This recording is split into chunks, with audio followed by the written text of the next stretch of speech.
This is Dr. Peter Breggin, and this is another in my Simple Truths about psychiatry.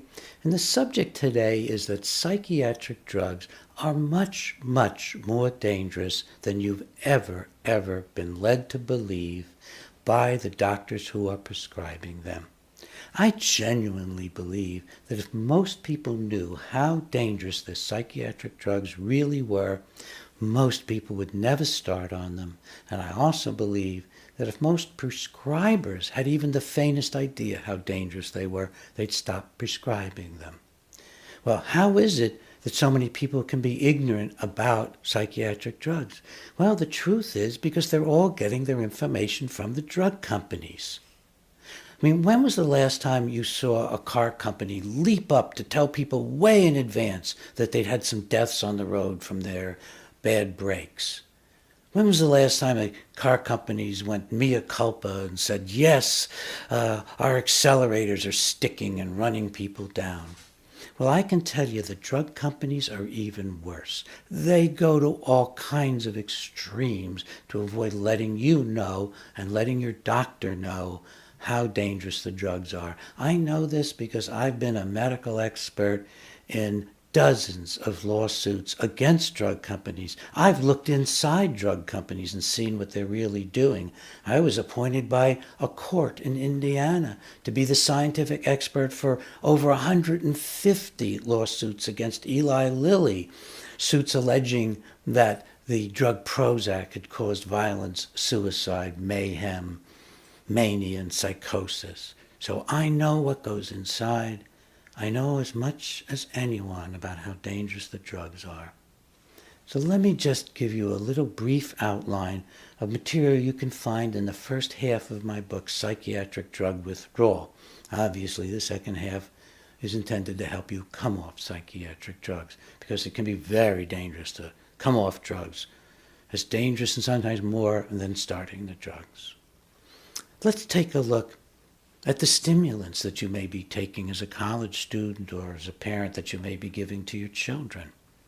Follow-up studies on people who were started on stimulants as children show that they have shrinkage of brain tissue, measurable on brain scans. They have reduced height and weight. They're being incarcerated more often than other people. They're going to mental hospitals more often. Their suicide rate is increased. Every single one of these facts documented by follow-up studies of what happens to you if you get started on stimulants. And one particularly well-done study, the rate of cocaine abuse is greater when you become a young man or woman if you've been put on stimulants as a child. That's because the stimulant drugs such as Ritalin and Concerta and Adderall and Dexedrine, they're so similar to cocaine in their effects. All right, let's look at another group, the sedative, sleeping pills that you're taking like Sonata and Ambien, any one of the prescription sedatives used for sleep. We now got 2 or more good studies showing they shorten lifespan. You can Google them. You can Google practically anything I'm telling you, but you'll get more accurate and direct data from psychiatric drug withdrawal. Now, what about the benzodiazepines, the tranquilizers like Xanax and Valium and Ativan and Klonopin? They're very addictive. You know that people taking Xanax in controlled clinical trials, after a mere 6 weeks, a large percentage can't get off. After a mere 6 weeks, they become addicts to Xanax. Great for the drug business, great for your psychiatrist or prescriber who just wants to write prescriptions. Terrible for you. These drugs now, several studies show, like Xanax and Ativan, they're causing shrinkage of the brain too. Coming off them can be an absolute horror story. It can be harder to get off those drugs than to get off opiates. They leave people who try to come off of them with horrendous insomnia, horrendous anxiety, aches and pains in their body, such pain in their feet that they can't stand up, that it's just too much pain, weird feelings throughout their body, and then the realization as they come off that their minds aren't working as well, that they have memory loss for the past and have more trouble learning. Now, I know this is hard. You know, it's hard for me to even talk about it, but it's really time to face up to just how dangerous these drugs are. So we've looked at the stimulants and the sleeping pills and the benzos. Now the antipsychotic drugs, which are not really antipsychotic drugs, they're just lobotomizing drugs that are being given to some people for sleep, like Seroquel is being given to people for sleep, and Abilify and Latuda and Risperdal and Zyprexa. All of these drugs are very damaging to the brain. They virtually wreck a part of the brain called the basal ganglia. They cause a dreadful disorder, tardive dyskinesia. I've done a whole Simple Truth video about tardive dyskinesia. They're shortening the lifespan. We have evidence that people who are put on a lifetime dose of these antipsychotic drugs for whatever reason, whether it's to help you sleep at night or because that you're hallucinating and have a lot of problems, 20 years shortened lifespan.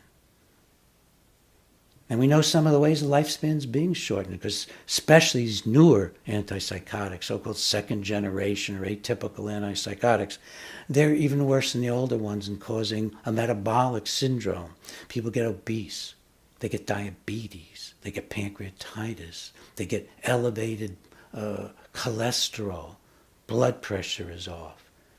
And then, since the drugs also cause heart arrhythmias and in combination with other drugs do even more cardiovascular damage, that's one of the ways in which people are having shortened lifespan on these drugs.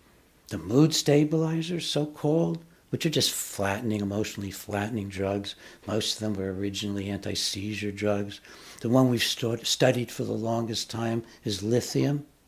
If you stay on lithium for a lifetime, like your doctor tells you to, you're at grave risk of severe mental problems in the form of memory difficulties, learning new materials, conducting your affairs like you have your whole life. None of these drugs are good for your brain. All of these drugs are bad for your brain, and it shouldn't be any surprise. These drugs are producing multiple biochemical imbalances in brains that don't have any biochemical imbalance until a physician or prescriber puts you on the drug. Now, please don't just stop taking your drugs, because the ultimate tragedy is that coming off of them can be catastrophic. People can get suicidal, they can get violent. Some of the drugs, you can get seizures. Some of the drugs can drop your blood pressure if you're coming off. So, get good information. I put everything I know about it in psychiatric drug withdrawal. Get good information, get some good clinical supervision, work with your family or friends.